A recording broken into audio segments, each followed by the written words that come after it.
fàggandiku moo gën a lakkale te nag lii dal coalition Benno Bokk Yaakaar si département de Mbacké dafa mel ni ñun de bokkoon nañu si ñu njëkkoon alerté ban koy wax nag jubluñu si woon leen ñu waxoon ko si mois de février 2017 si benn post bu ñu amaloon si Facebook bi lan ci fekkoon sax xëy na neexuñu si ay wax yu bon yu ñaaw ay xas ak ay tuuma ña ko defoon doon ay ndaw yu nekk si biir parti bii di APR waane alhamdulilah ndaxte tey yàlla may nañu dëgg lan waxoon nag du leen dudul Benno Bokk Yaakaar dina ñàkk élection yi te soo sàgganul la ka koy xañ mooy parti bii di APR kon Benno mooy coalition bi mais APR doon benn parti si biir Benno loolee li koy firndeel ci kanam tuuti di ngeen gis ay témoignages ay nataal ay nit ñu wax ñu dégg boole ko ñu gis leen doon ay responsable authentique maanaam ñoo xamante ni ñoom ñoo sos parti bii di APR si département de Mbacké liggéey si ñooñee si seen ay jëf seen ay wax ak li ñu génn seen xol mu metti leen mu doon avant campagne bi avant sax ñuy taxawal liste yi ba bi ñu tàmbalee campagne bu si nekk amoon jafe-jafe si wàll li nga doon yëngu xëy na ñun tegoon nañu foofu suñu ay analyse wane li ko jiitu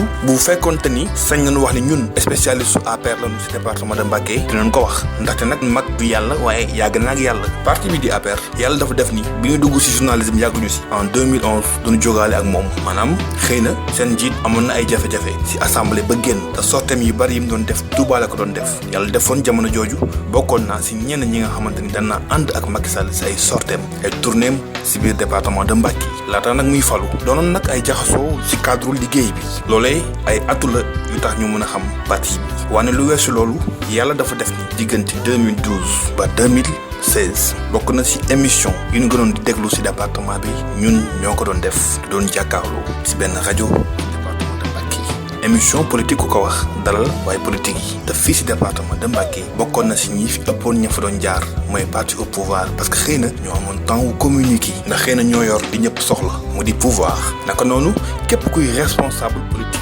tàmbale si ki ñu yàpp ni moo gën a mag di Moustapha Cissé Lo si département bi ba si ki gën a ndaw si wàllu jeunesse bi muy góor ci jigéen jaar nga sunu plateau mbokk yi xam ngeen ni 2012 ba 2014 4 ans chaque samedi mosoo tabal sans compter yeneen jotaay yi ngay am ak ñoom loolee boo si profité wul am si expérience xam si dootoo si xamante yàlla dimbali ñu nag ban dem ba xam esprit APR si yi nekk si département de Mbacké jaxasoo ak ñoom xam seen sociologie xam seen point fort xam seen ay point faible loolee doon liggéey de terrain doon pratique jaxasoo bu ñu def ak ñoom si sunu ay contact ak ñoom si wàllu communication xamoon na leen xam bu jéggi daal loolee moo waraloon sunu wax jooju si mois de février 2017 ne woon kat Benno dina ñàkk élection yi ndax APR février mars avril mai juin juillet élection législative ñëw jox ñu dëgg li ñu wax nag waxantuñu woon làmbatuñu woon dafa am fu ñu ko tegoon éléments yi ñuy teg mbokk yi dina firndeel sunu wax ja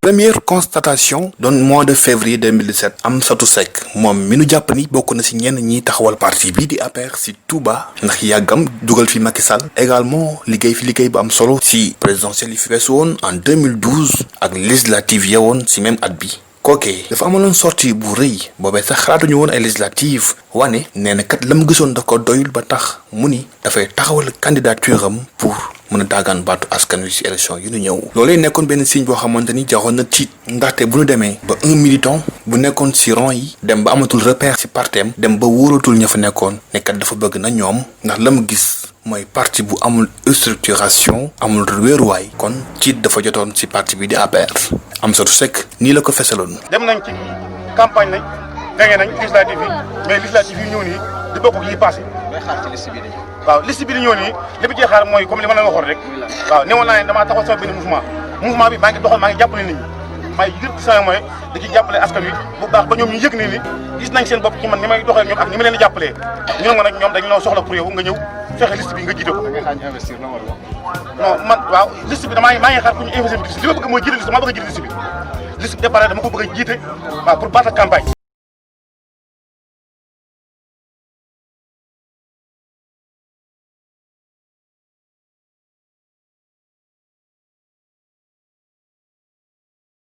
bis amoon na ci parti bi ndax danoo favoriser ñu yees te ñoom bañ fi nekk di liggéey di sonn gisuñu woon kenn waaye tey jii kenn laaju leen seen xalaat. nañ ni dañoo jëliwaat ñeneen ñu bees indi leen ba ñu ko jëlee ñeneen indi leen mais ni leen jëlee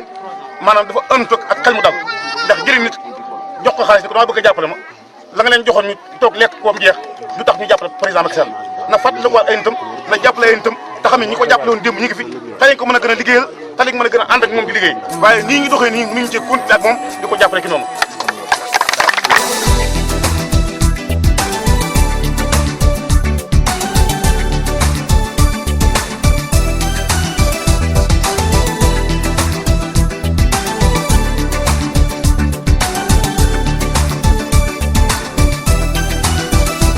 mbokk yi ñuy wéy ba mois de avril 2017 Ibra Sall di responsable également ci parti bi di yëngu ci Ngiraneen constaté la même léthargie ci biir parti bi di APR mu ni jafe-jafe yooyu weesul woon député yi nga xamante ni ñoom dafa jàppoon ni seen bopp lañ fi nekkaloon mu doon député yi génn yi les députés sortants waaye yemul foofu sax Ibra Sall mi dafa alerté woon gis ni liste bi ñëwaat buñ lañ ci impliqué wul lu pire na mu mel ni kon ci xelu responsable yi am na lu mu doon waaj ndaxte juboo fu mu amul ak ñaaw njort fu mu am réussite mënu fa am donc est-ce que tey ji Ibra amul moom it dëgg seen parti bi. parce que première élection législative yi nga xam ne moom la ci coalition Benno Bokk Yaakaar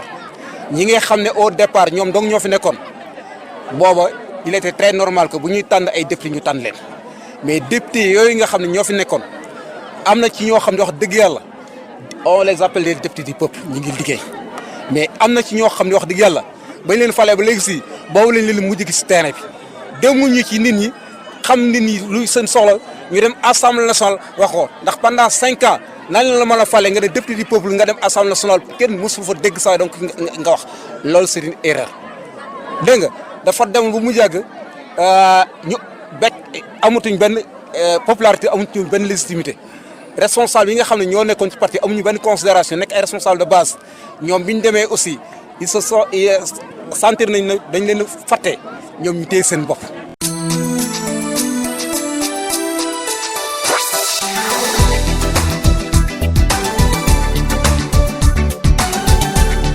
lancé nag benn alerte di lancé benn alerte ñu ngi jëm ci ay élections législatives fan yii ñuy dégg ci réseaux sociaux am na ab liste boo xam ne ñi ngi wax ne ab brouillon la mais ñi ngi alerté donc le président Macky Sall que moom élection présidentielle moom la moom muy 2019 c'est des élections législatives nga xam ne dañoo war a tànn ñi nga xam ne ñoo war a représenter Touba ci assemblée nationale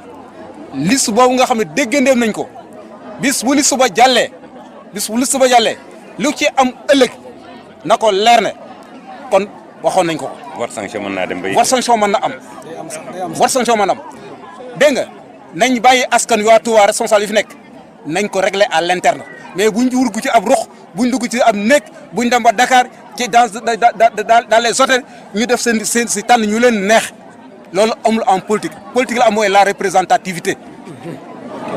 waaye mbokk yi yemuñu foofu de ki nga xamante ni moom mooy Ibrahima Ka également di responsable nekk ci parti bi di APR yàgg ci loolu di ci liggéey moom dafa dut baaraam ci gom bi lii mi ngi amee woon ci même mois d'avril. ba jusqu'à présent tey la waalo gën a aay ndax tey jii fi mu toll nii président Macky Sall nit ñi bañuñu ko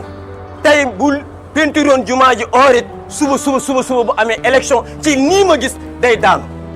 fayuñu ko nag borom ndax moom il est sérieux ndax xamul tax wax loolu tey jii fi mu toll nii ñaata élection président Macky Sall jaar na présidentielle jaar na référendum jaar na local ñu daan ko fi te teewut li muy defal Touba mu ngi fi mu ngi koy def. su ma la dégloo. waaw d'accord aussi chef religieux yi benn d'accord aussi tamit ñu nu maanaam soofantale monde rural bi ñetteel bi aussi tamit mooy yaa ngi am ay jiixi jaaxa maanaam si unité parti bi parce que jàpp nga ni su ma la dégloo li ñu war a def ba war a mën a gagner dafa des parce que surprise amoon na fi jamono lay waade mooy exemple bi nga mujj joxe léegi APR yan avantage la am ak yan menace la am. APR xam nga pour ñu dox sama xarit maa ngi ciy profité pour nuyu ko mooy sëñ Sidi Mbacké bu sëñ Abdou Aziz bi ñu génnee au conseil bii ñu doon voté ay conseils municipaux ak ay conseils rural ñoo ko doon voté te ñëpp nekkuñu ay APR boo xoolee majorité bi doonutoon APR mais nan lañ def ba gagné man de bokk naa ci ñi nga xamante ne ñi sëñ bi njëkk a recevoir xam nga lu ma ko wax premier point bi seeti sa bokki bopp yi deuxième point bi seetal le khalife général de Baye Fall troisième point yi mboolem responsable politique boo xam ne boo ko wooyee muy si la bala nga koo woo demal seeti ko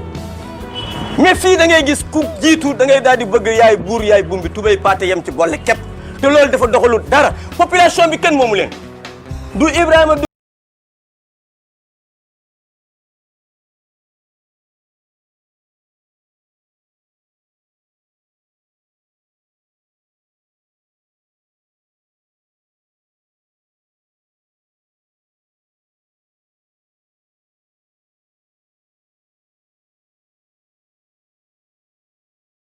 néegam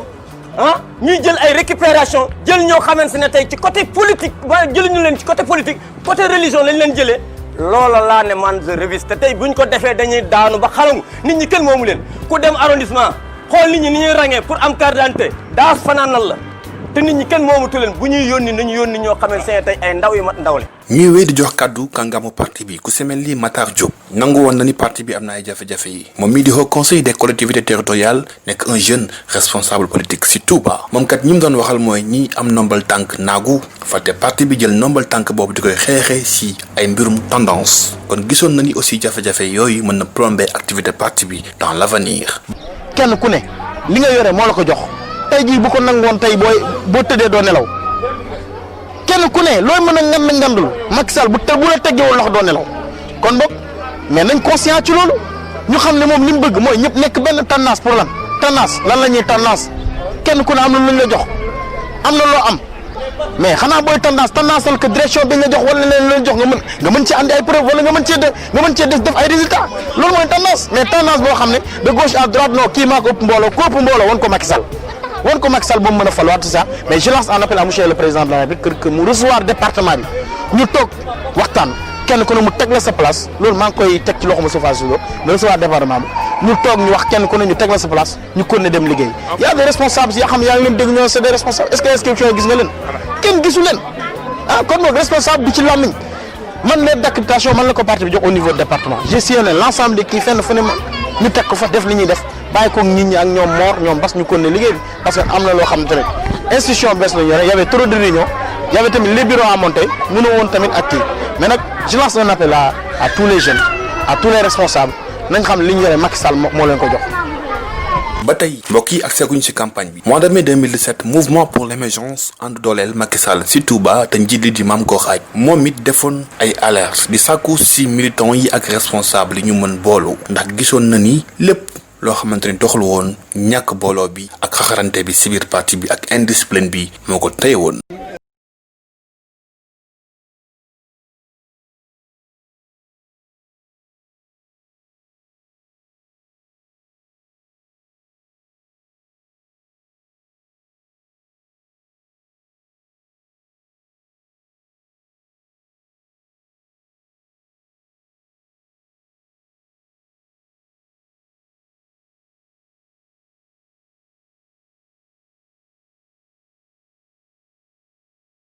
ci bi campagne bi tàmbale le 9 juillet ouverture campagne fii ci Mbacké ki ko doon amal di tête de liste nationale Boun Mohamed Abdallah Dionne foofee la Mame Khary Mbacké doonoon fi responsable des femmes de l'APR nekkoon députée sortante sur le démissionné li ko waral nag dafa dànkaafu woon lu ko jiitu woon ndaxte nee na yëgul tinul mitin bi waaye tamit partem bi dañ ko sofantal ndaxte ñi ngi jëm ci ay campagne kenn xul ak moom. ndax Mame Khary Mbacké dafa woon ginnaaw liste bi pour maanaam dem beneen liste jàppale ko xeex maanaam liste Benno Bokk Yaakaar. man li may def mooy sama politique dama koy continuer ndax dama duggoon ci dama am na sama initiative politique jàppale sama réew jàppale sama développement kon ñàkk a dugg ci liste du tey damay continuer sama politique continuer sama xeex politique. li ma fas yéene mooy samay waa kër génn nañu def nañ seen révolté wu nañu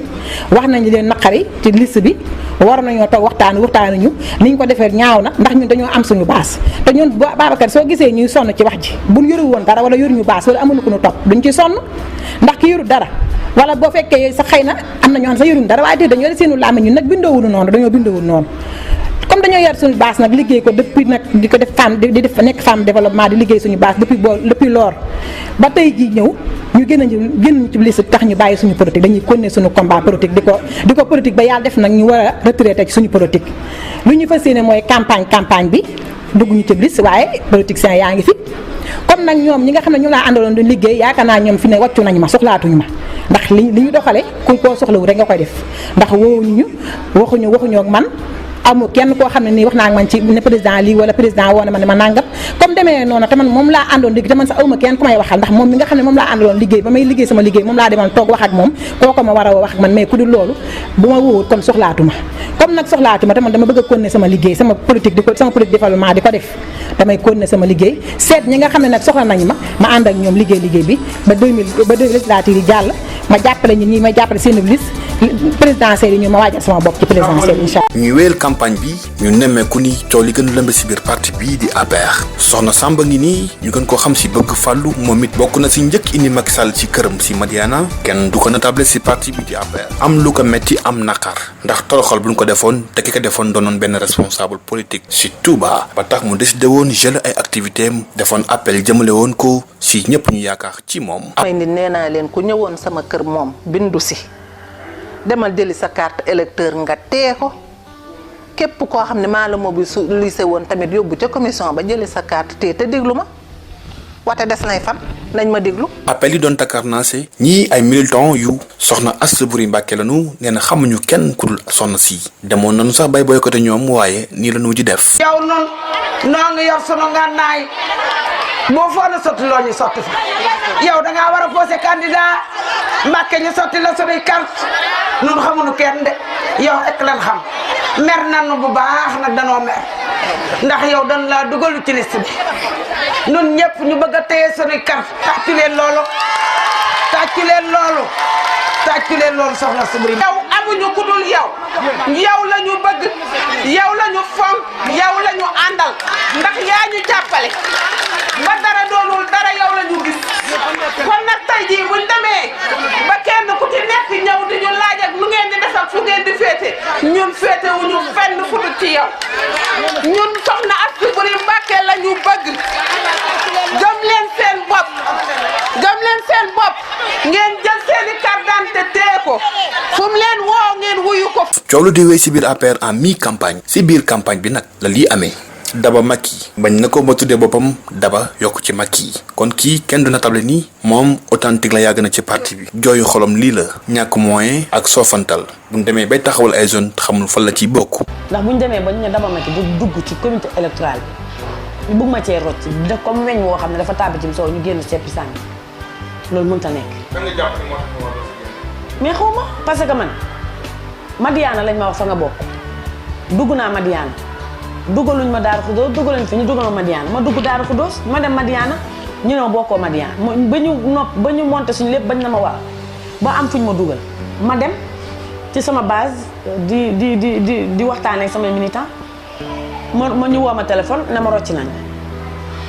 lu ko jiitu si mois de mai 2017 un jeune responsable politique sos parti bi bokk ci ñi ko sos si Touba di général Diène Gueye moom it defoon na benn alerte ne woon nag Macky Sall lii mooy dernière chance am si Touba waxoon lu tax nit ñi war a booloo pour ñu mën a jàllale seen liste bii kon jafe-jafe la gisoon moom it. fii ci Touba ñi ngi préparé législatif yi te du ñu bëgg a gañeel Macky Sall Touba ndax depuis mu ñëwee si élection yi ba léegi bépp mu ñëwee si pouvoir ba léegi mosut a gagné Touba mais nag. li ko doon yàqal lépp ñu ngi ciy xalaat di ci wax pour que mën a renverser tendance bi di wax suma frère yi nga xam ne si ne ñoom laa bokkal base politique bu Touba ñoom ñëpp ñu ànd joxante loxo pour que ñun ñu mën a sigil président Macky Sall pour ñu mën a gagner Touba. parce que Macky Sall lu ñu mën a wax man gëm naa ne dana gagner Sénégal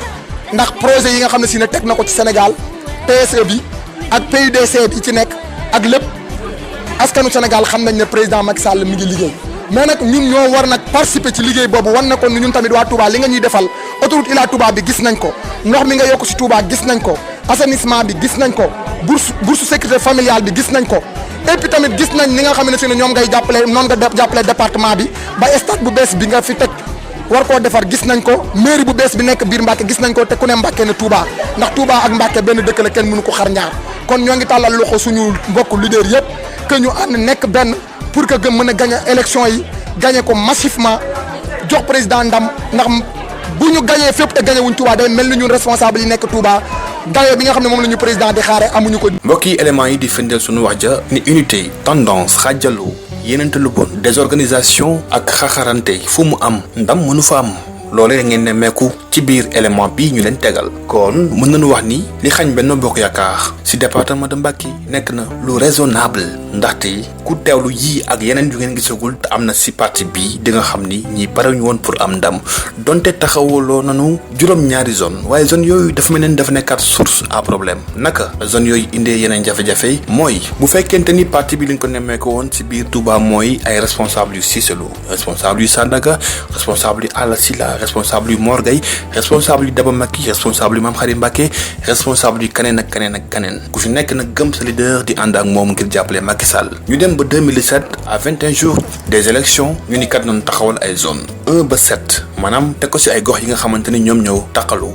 mais loolu boo ko defee da nga yokkaat jafe-jafe yi ndax gis nañu ni am na ñu nekkoon zone 1 côté Guy Mbind ak Soura doonoon ay responsable par exemple yu Alla Sylla moom mi nekk zone 4 ñooñu duñu gis foofu seen bopp ndax ay nit yu bees la dañuy indil ñu war liggéey ak ñoom dañuy obligé tayal duñu amati courage loolee bokk na si li nekkoon jafe-jafe zone yi ñàkk déggoo ñàkk wóolonte bi également ak tamit ku si nekk doon xeex poste mu doon ay exemple yoo xamante ni ñun dund nañ ko ak ñoom mais également démission yi bare woon si biir zone yi ak coowal moyen ndaxte zone bu nekk 3 millions lañ fa yóbbu woon pour nga campagne 21 jours te gis nañu ni ay zones yoo xamante ni daan nañu dépenser lu mu bon 500 000 par jour mbokk yi loolu est-ce que mën nañ yóbbu 21 jours beneen jafe-jafe ñëwaat si coalition bii yemoog nag beneen phénomène bu nu mën a wax si Touba askanu Touba Abdoulaye Wade moo nekk seen xol loolu doon lu weer ndaxte dafa mel na ni sax dafa gën a doy waar bi Wade tegee tànkam si Touba lépp lu waa Benno liggéeyoon dafa yàqu woon yemoog nag nit ñi nekk ci département bi rawatina waa Touba amuñu culture politique defuñu école du parti xamuñu idéologie ku jiitu ci seen bopp yaa leen moom loolee doon naay jafe-jafe yu gàllankoor parti bi di APR nga xamante ni sax sonn nañu loolu ci programme yi Macky Sall naal ci biir Touba autoroute Ila Touba assainissement hôpital yu bees yi mais askan wi dégguñu loolu kon problème communication posé waat na ci biir Touba yooyu doon ay jafe-jafe yoo xamante ni ñun gisoon nañ ko lu yàgg yokk ci conditions yi nga xamante ni noonu lañu déroulé vote bi kon il était inimaginable que Benno Bokk Yaakaar gagne élection yi ci département de Mbacké même avec des milliards mën nañu wax ni c'est quelque chose d'impossible ndax li ñu fi junj ku ko dégg ku gis ñi wax di nga xam ni ñii parew ñu woon pour am victoire lii nag di liggéey bu ñu def ci terrain bi pour leeral askan wi ndaxte am na ñuy dégg li xew Touba te xamuñu ce qui se passe réellement waaye jàpp nañu ni lii xëy na nekk na lenn ci ay éléments donte mataluñu lépp ñu nit def suñu analyse par rapport ak li nu fekkee mbokk yi di leen jaajëfal ci yeneen jotaay ak yeneen leeral ci situation politique bu Bawol rawatina bu département de Mbacké.